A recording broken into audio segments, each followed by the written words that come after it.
Let me show you how to change volume on your Samsung Galaxy Buds 4. So when it comes to the volume adjustments for these earphones, in my opinion, they're absolutely dreadful, and they are actually barely ever work in my experience. So you see on both these earphones, you have this special area. So on the Pro and also non-Pro. So you see like kind of indented area here on this side. So you see like kind of like a dent here. So you see on this one, and also if you check this one as well.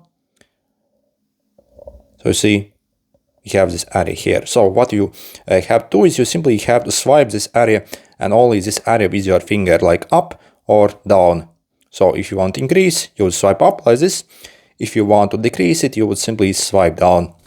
However, personally, I have had these earphones now for around a week, and I still really can't adjust properly the volume of them using these controls, and they're absolutely dreadful. So these are probably one of the worst earphones when it comes to the volume adjustment. So I'm being real essentially. So these barely ever work from my experience, and again, they're not very good when it comes to volume adjustment.